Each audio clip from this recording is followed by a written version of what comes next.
అసెంబ్లీలో సీఎం చంద్రబాబు నాయుడు మాట్లాడుతున్నారు. లైవ్ లో చూద్దాం.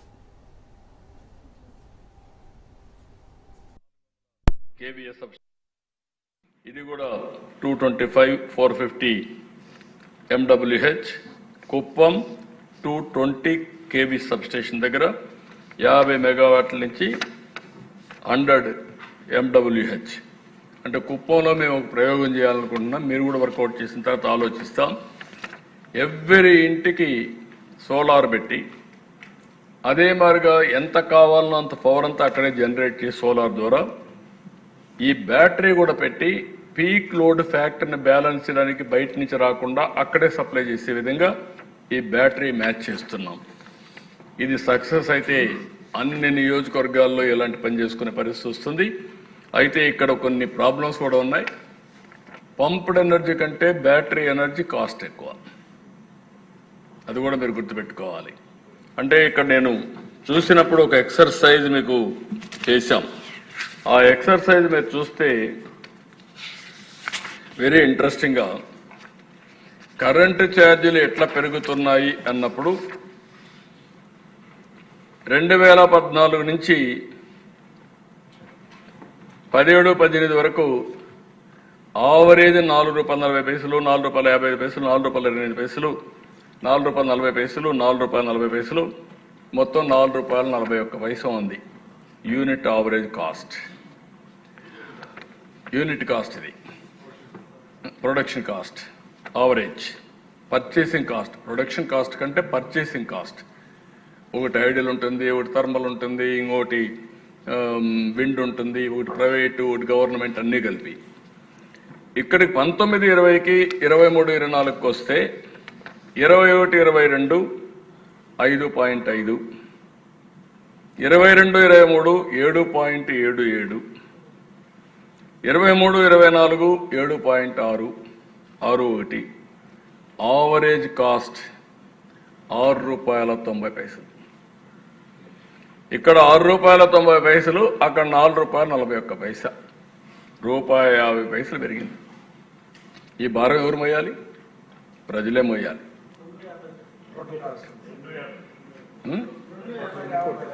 ఎన్ని కోట్ల నేను లెక్కేసి మళ్ళీ చెప్తాను.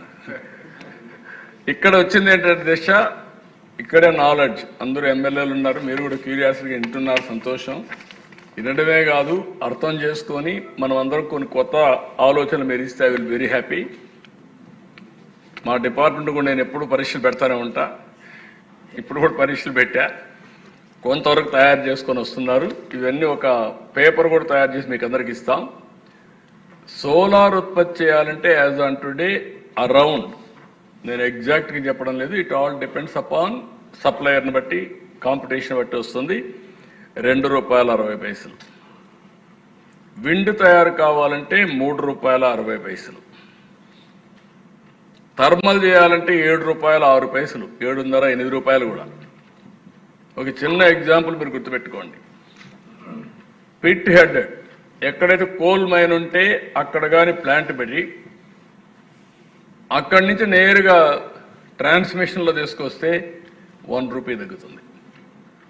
అదే అక్కడ పెట్టకుండా కోల్ తీసుకొచ్చి ఇక్కడ తయారు చేస్తానంటే ₹1 పెరుగుతుంది యూనిట్కి.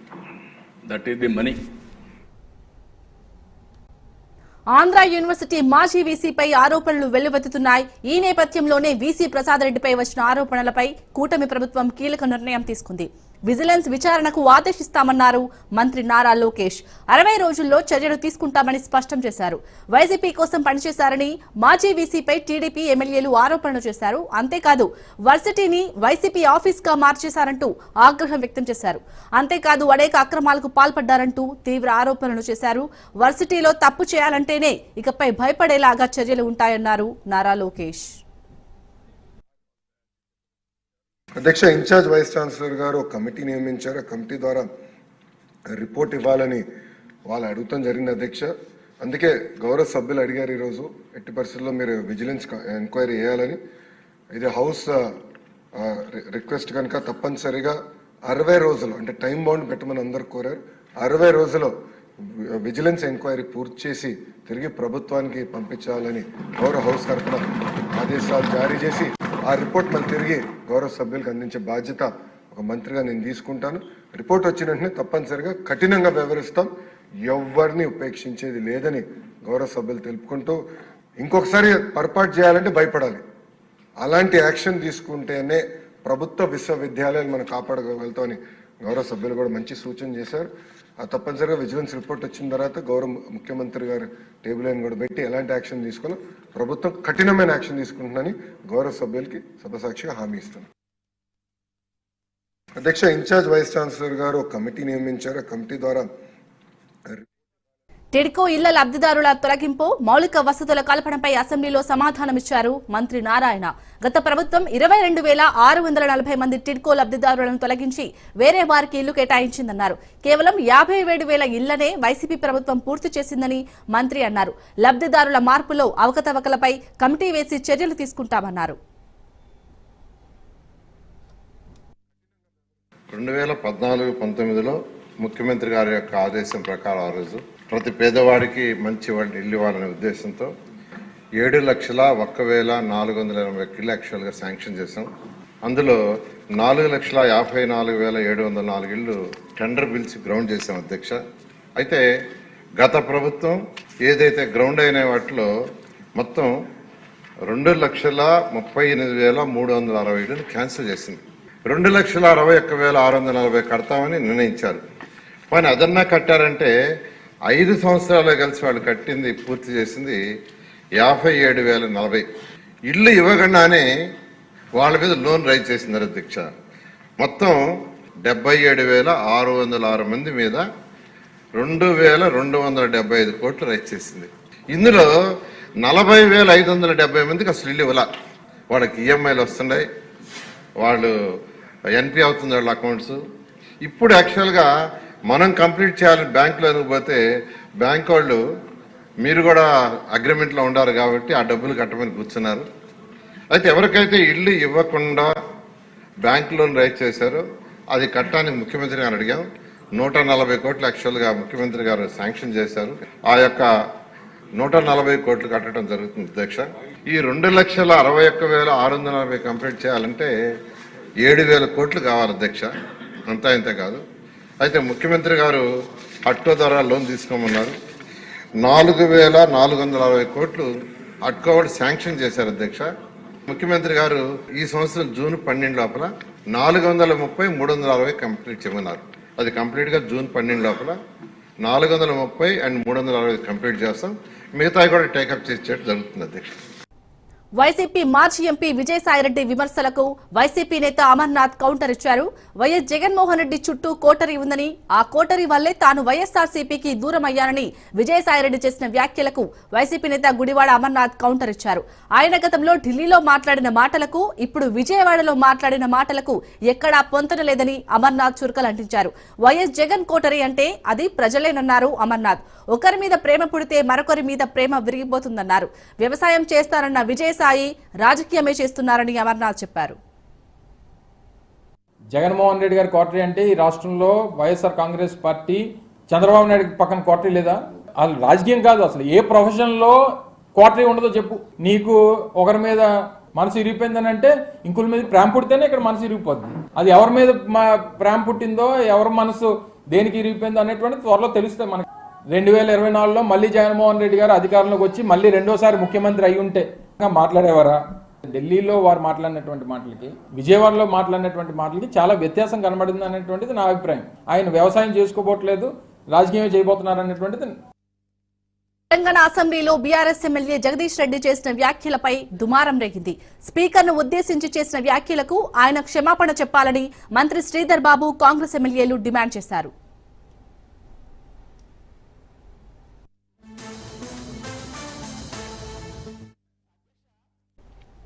తొలుత జగదీష్ రెడ్డి స్పీకర్ను ఉద్దేశించి మాట్లాడారు.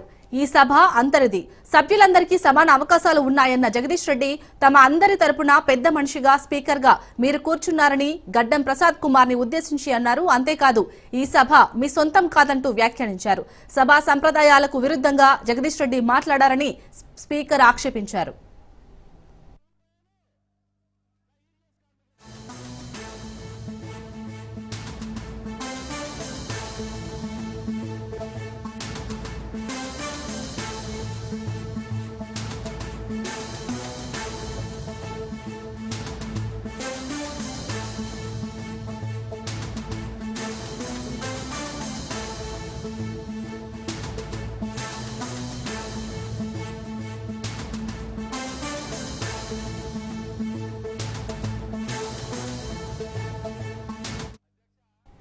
జగదీష్ రెడ్డి వ్యాఖ్యలపై కాంగ్రెస్ సభ్యులు అభ్యంతరం తెలిపారు.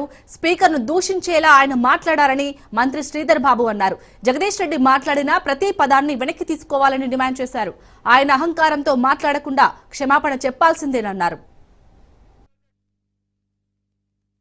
ఈ విధంగా ప్రస్తావన తీసుకొచ్చి స్పీకర్ గారిని బెదిరించే మాట మాట్లాడకుండా ఉంటే బాగుంటుంది అధ్యక్ష. తప్పకుండా వారు వాపసు తీసుకోవాలి. ఖచ్చితంగా కూడా బెదిరించడం జరుగుతూ ఉంది అధ్యక్ష. చైర్ను బెదిరించడం జరుగుతూ ఉన్న సందర్భం ప్రత్యక్షంగా మొత్తం యావత్ రాష్ట్రానికి సంబంధించిన ప్రజలందరూ కూడా చూస్తూ ఉన్నారు. దయచేసి కోరుతా ఉన్నాం. That is not the way. Srinivas Yadav గారు 2 విషయాలు చెప్పారు, మేము విన్నాము. మళ్ళా అదే ప్రస్తావన తీసుకొచ్చి ఈరోజు వారు చెప్తా ఉన్నారు అధ్యక్ష. గవర్నర్కు సంబంధించిన ప్రసంగానికి సంబంధించి ఏదో మాట్లాడినారు, ఆర్టిఫిషియల్ ఇంటెలిజెన్స్ అన్నారు, ఇంకేదో అన్నారు, ఇంకా విన్నాం. దానికి కూడా సమాధానం చెప్తాం. ఈరోజు వారు కంపారిజన్ తీసుకొస్తా ఉంటే సంవత్సరంలో మేమేం చేసినాం, 10 సంవత్సరాల్లో ఏం చేయలేకపోయినారో చెప్పింది తప్ప దీంట్లో వాస్తవికంగా వారిని ఏదో కార్నర్ చేయాలనో మమ్మల్ని ఏదో అన్నారని కాదు. ఈ విధంగా ప్రస్తావన తీసుకొచ్చి స్పీకర్ గారిని బెదిరించే మాట మాట్లాడకుండా ఉంటే బాగుంటుంది అధ్యక్ష. తప్పకుండా వారు వాపసు తీసుకోవాలి. ఖచ్చితంగా కూడా బెదిరించడం జరుగుతూ ఉంది అధ్యక్ష. చైర్ను బెదిరించడం జరుగుతూ ఉన్న సందర్భం ప్రత్యక్షంగా మొత్తం యావత్ రాష్ట్రానికి సంబంధించిన ప్రజలందరూ కూడా చూస్తూ ఉన్నారు. దయచేసి కోరుతా ఉన్నాం. That is not the way. Srinivas Yadav గారు 2 విషయాలు చెప్పారు, మేము విన్నాము. మళ్ళా అదే ప్రస్తావన తీసుకొచ్చి ఈరోజు వారు చెప్తా ఉన్నారు అధ్యక్ష. గవర్నర్కు సంబంధించిన ప్రసంగానికి సంబంధించి ఏదో మాట్లాడినారు, ఆర్టిఫిషియల్ ఇంటెలిజెన్స్ అన్నారు, ఇంకేదో అన్నారు, ఇంకా విన్నాం. దానికి కూడా సమాధానం చెప్తాం. ఈరోజు వారు కంపారిజన్ తీసుకొస్తా ఉంటే సంవత్సరంలో మేమేం చేసినాం, 10 సంవత్సరాల్లో ఏం చేయలేకపోయినారో చెప్పింది తప్ప దీంట్లో వాస్తవికంగా వారిని ఏదో కార్నర్ చేయాలనో మమ్మల్ని ఏదో అన్నారని కాదు. కాంగ్రెస్ ఎమ్మెల్యేలు సభలో ఎందుకు నిరసన తెలిపారో అర్థం కావడం లేదన్నారు బీఆర్ఎస్ నేత హరీష్ రావు. సభను ఎందుకు వాయిదా వేశారో తెలియదన్నారు. కాంగ్రెస్ డిఫెన్స్ లో పడిందన్నారు. జగదీష్ రెడ్డి స్పీకర్ ను అవమానించలేరని వెల్లడించిన హరీష్ స్పీకర్ ను కలిసి సభ రికార్డులు తీయాలని కోరినట్టు వెల్లడించారు. సభ మీ ఒక్కరిది కాదు, సభ అందరిదన్నారు. మీ అనే పదం సభ నిబంధనలకు విరుద్ధం కాదని వెల్లడించారు హరీష్. అసెంబ్లీ మీడియా పాయింట్ వద్ద బీఆర్ఎస్ ఎమ్మెల్యేలను మాట్లాడకుండా బ్లాక్ చేశారని చెప్పారు.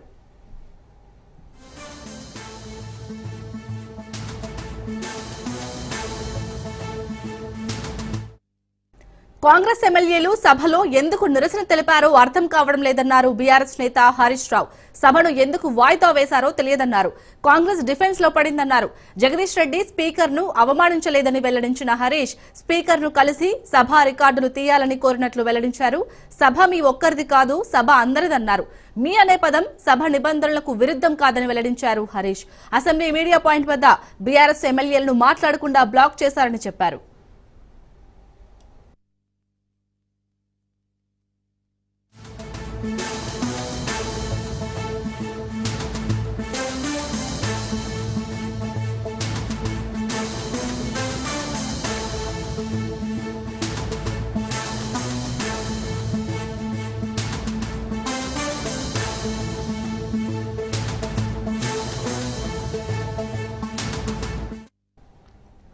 సీఎం రేవంత్ పై ఘాటు విమర్శలు చేస్తూ బీఆర్ఎస్ నేత హరీష్ రావు ట్వీట్ చేశారు. అబద్దాలు అసత్యాలకు సీఎం రేవంత్ బ్రాండ్ అంబాసిడర్ అన్నారు హరీష్ రావు. అసెంబ్లీలో బయట అవే అబద్దాలని హరీష్ రావు ట్విట్టర్ వేదికగా ఆరోపించారు. 13 రోజులు గడుస్తున్నా వైద్య ఆరోగ్య శాఖలోని టీవీవీపీ విభాగంలో ఉన్న 13,000 మందికి జీతాలు చెల్లించలేనిది వాస్తవం కాదా అని ప్రశ్నించారు హరీష్ రావు. డాక్టర్లు, నర్సులు, పారామెడికల్ సిబ్బంది వేతనాలు రాక ఇబ్బందులు పడుతుంటే మీ కళ్లకు కనిపించడం లేదా అన్నారు. ఆరోగ్య శాఖలోనే కాదు, పోలీస్ శాఖలోనూ ఇదే దుస్థితి ఉందన్నారు.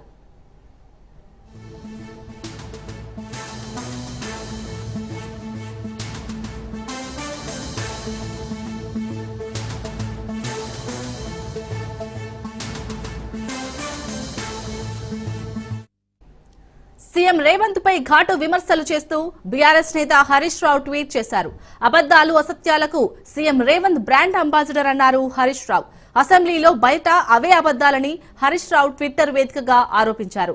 13 రోజులు గడుస్తున్న వైద్య ఆరోగ్య శాఖలోని టీవీవీపీ విభాగంలో ఉన్న 13,000 మందికి జీతాలు చెల్లించలేనిది వాస్తవం కాదా అని ప్రశ్నించారు హరీష్ రావు. డాక్టర్లు, నర్సులు, పారామెడికల్ సిబ్బంది వేతనాలు రాక ఇబ్బందులు పడుతుంటే మీ కళ్లకు కనిపించడం లేదా అన్నారు. ఆరోగ్య శాఖలోనే కాదు పోలీస్ శాఖలోనూ ఇదే దుస్థితి నెలకొందన్నారు. ఇటు బీఆర్ఎస్ ఎమ్మెల్యే పాడి కౌశిక్ రెడ్డి హాట్ కామెంట్స్ చేశారు. కాంగ్రెస్ పై తీవ్ర విమర్శలు చేశారు కౌశిక్ రెడ్డి. రాష్ట్రంలో 3 లక్షల పిచ్చి కుక్కలు ఉన్నాయని, ఆ పిచ్చి కుక్కల అధ్యక్షుడు రేవంత్ రెడ్డి అని అన్నారు. కేసీఆర్ హయాంలో ఇచ్చిన కరెంట్ రైతు బంధు ఎందుకు ఇవ్వడం లేదన్నారు.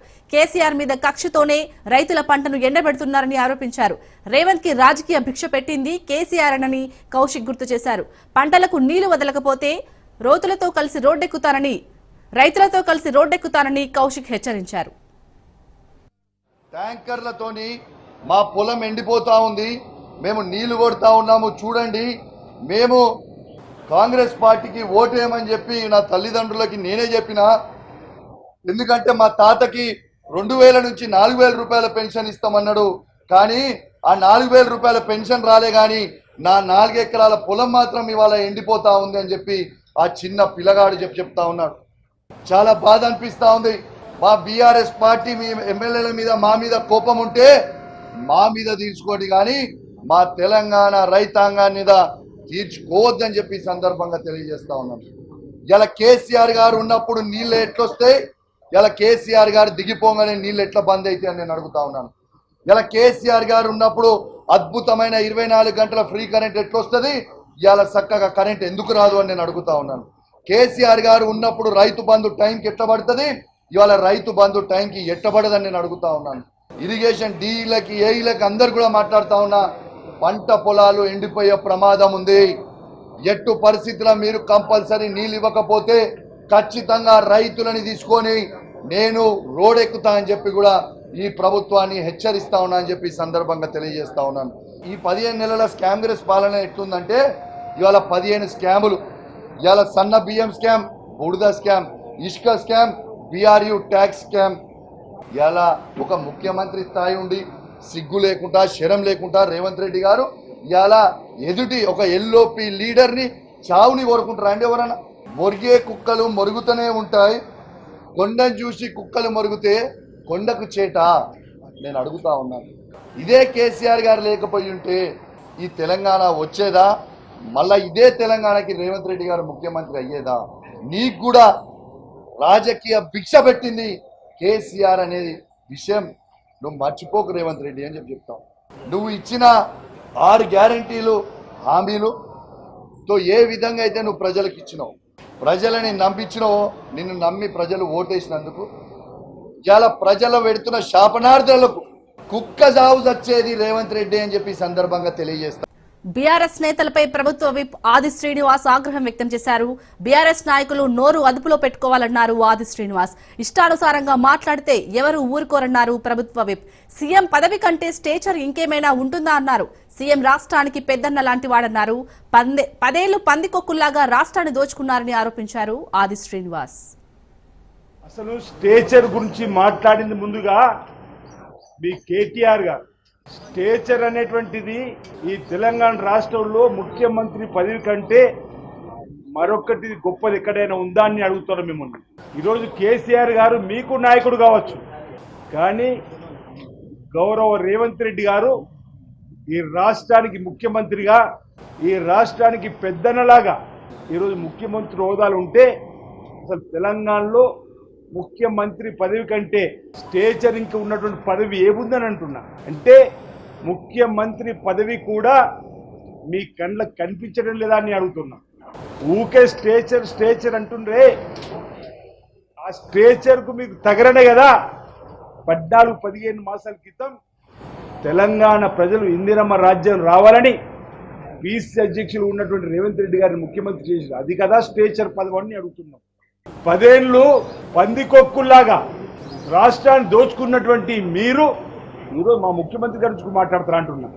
ప్రతినిత్యం 18 గంటలు కష్టపడుతూ మీ పరిపాలనను గాడిలో పెట్టే ప్రయత్నం చేస్తుంటే ఈరోజు మీరు మాట్లాడుతూ మీకు సమోజిగా మా రేవంత్ రెడ్డి గారిని భావించి, మా కాంగ్రెస్ పార్టీ భావించి ఇందిరమ్మ రాజ్యాన్ని ప్రజలు తీసుకొని వస్తే ప్రజల ఆశీస్సులు ఇచ్చి ప్రజలు ఆశీర్వాదం చేస్తే దాన్ని స్వాగతించాల్సింది పోయి ఈ విధంగా ఇష్టానుసారంగా మాట్లాడడం సబబు కాదన్నమాట సందర్భంగా తెలియజేస్తా ఉన్నాను. సీఎం రేవంత్ రెడ్డి తెలంగాణ సమాజానికి క్షమాపణ చెప్పాలన్నారు బీఆర్ఎస్ నేత గంగుల కమలాకర్. తెలంగాణ రాష్ట్రాన్ని సాధించిన కేసీఆర్ చావును రేవంత్ కోరుతున్నారని గంగుల ఆరోపించారు. కేసీఆర్ ని మార్చూరికి పంపిస్తానడం ఎంతవరకు సమంజసమన్నారు. 15 నెలలుగా రేవంత్ మాట్లాడే భాష అసభ్యకరంగా ఉందన్నారు. సీఎం పదవిలో ఉన్న రేవంత్ తండ్రి సమానులైన వ్యక్తి చావు కోరుకున్నందుకు క్షమాపణలు చెప్పాలని డిమాండ్ చేశారు గంగుల. తెలంగాణ రాష్ట్రాన్ని తీసుకొచ్చిండు, సచ్చుడో తెలంగాణ రాష్ట్రం రావాలని చెప్పేసి ఆ విధంగా పోరాడిన వ్యక్తిని రేవంత్ రెడ్డి గారు నీకు తండ్రి లాంటి సమానుడు. ఈ రోజు ఆయనను స్ట్రెచర్ మీద పండుకోబెడతావా? నువ్వు చావాలని కోరుకుంటావా? మార్చురికి వాళ్ళని కోసుకుంటావా? అసలు నీ భాష అనేది ఎవడన్నా చూస్తే తెలంగాణ ప్రజలు ఒప్పుకుంటారా? చీత్కరిస్తురు నిన్ను. రేవంత్ రెడ్డి గారు ఒక వ్యక్తిగా మేము చూడలే. రేవంత్ రెడ్డి గారు ఈ రాష్ట్రం యొక్క ముఖ్యమంత్రిగా ఆ గౌరవం మేము ఇచ్చేమని మేము టీఆర్ఎస్ పార్టీ ఎమ్మెల్యేలు. కానీ ఈరోజు నువ్వు కేసీఆర్ గారు అన్న భాష చూస్తే మా కుటుంబ సభ్యులన్నంత బాధపడుతున్నాం మేము. ఏ ముఖ్యమంత్రుడంగా ఏ ప్రతిపక్ష నాయకుని చావు కోరుకోలే. ఈరోజు ఇలాంటి వ్యక్తి ఈరోజు నిజంగా ముఖ్యమంత్రి ఉండవన్నది ఆ సభలో మేమందరం ఎమ్మెల్యేగా ఉన్నది తల వంచుకుంటున్నాం. మేము బేషరతుకు ఇప్పటికైనా కేసీఆర్ గారికి, కేసీఆర్ కుటుంబానికి, యావత్ తెలంగాణ సమాజానికి నువ్వు క్షమాపణ చెప్పాల్సిన బాధ్యత మీద, లేకుంటే తెలంగాణ సమాజం నిన్ను ఇప్పటికీ చీత్కరించుకుంటుంది అని చెప్పి మేము హెచ్చరిస్తున్నాం.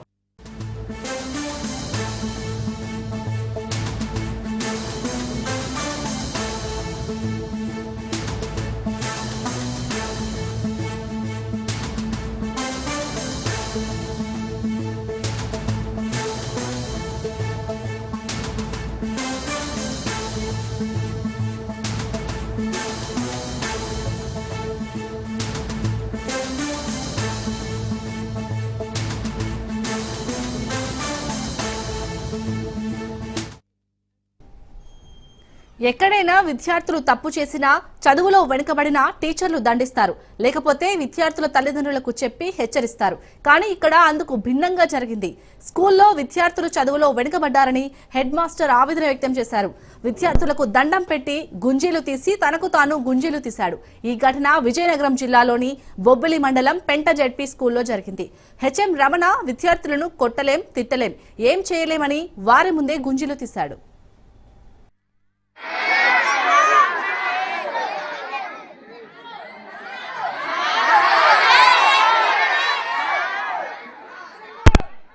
ప్రియమైన తల్లిదండ్రులారా, మాకు చేతనైనంత వరకు ఇక్కడ మేము చేస్తున్నాం. మీ పిల్లల్ని మీరు కనీసం కంట్రోల్ పెట్టకపోతే మీ స్కూల్కి పంపించిన వృధా అవుతుంది. ఎందుకంటే ఇక్కడ మా ఉపాధ్యాయులు మేము ఎంత కష్టపడి పనిచేసినా కూడా ఎలాంటి ప్రయోజనం ఉండదు.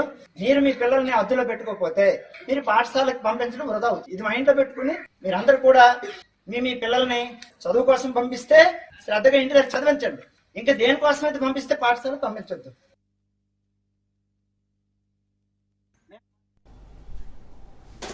ఎక్కడైనా విద్యార్థులు తప్పు చేసినా చదువులో వెనుకబడినా టీచర్లు దండిస్తారు, లేకపోతే చెప్పి హెచ్చరిస్తారు.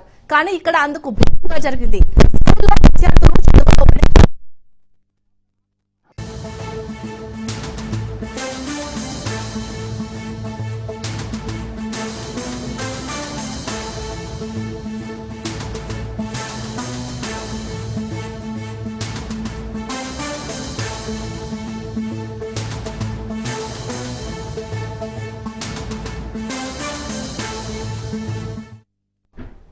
హైదరాబాద్ లో దొంగలు బీభత్సం చేశారు. మూసారాబాగ్ ఈస్ట్ ప్రశాంత్ నగర్ లోని అపార్ట్మెంట్ లో చొరబడి బూట్లు, చెప్పులు ఎత్తుకెళ్లారు దొంగలు. మైక్రో హెల్త్ సహా 4 అపార్ట్మెంట్లలో అర్ధరాత్రి చొరబడి చెప్పులు ఎత్తుకెళ్లారు దొంగలు. చోరీ చేసిన బూట్లు, చెప్పుల్లో పోలీస్ డిపార్ట్మెంట్ కు చెందినవి కూడా ఉన్నాయి. అయితే ఉదయం లేచి చూసేసరికి చెప్పులు కనబడకపోవడంతో అపార్ట్మెంట్ వాసులు అవాక్కయ్యారు. మలక్పేట పిఎస్ లో ఫిర్యాదు చేశారు. కేసు నమోదు చేసుకున్న పోలీసులు దర్యాప్తు చేస్తున్నారు.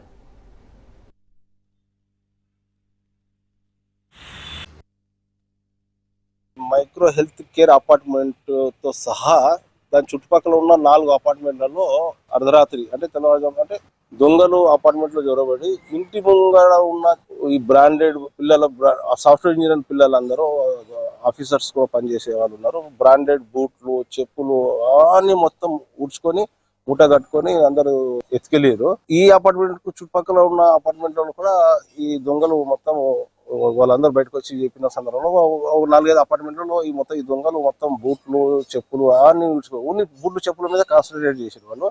ఒక 2 ఇళ్లలో ఇత్తడి సామాన్లు కొన్ని సామాన్లు బయట పెడితే అవి కూడా తీసుకెళ్ళారు. నా రిక్వెస్ట్ ఏంటంటే మలక్పేట పోలీసుల పరిధిలో ముఖ్యంగా ఈ health care micro health care line లో తరచుగా ఈ మధ్య ఈ బైక్స్ దొంగతనాలు జరిగినాయి. ఈ రూట్ లో మొత్తం ఈ బైక్లలో ఉన్న పెట్రోల్ మొత్తం దొంగతనాలు చేస్తున్నారు. ఈ ఇప్పుడైతే ఏకంగా ఇళ్లలో చొరబడి మొత్తం చెప్పులు బుట్లే వాళ్ళు టార్గెట్ చేసుకొని మొత్తం తీసుకెళ్ళిపోయి మొత్తం ఊడ్చి పడేసారు.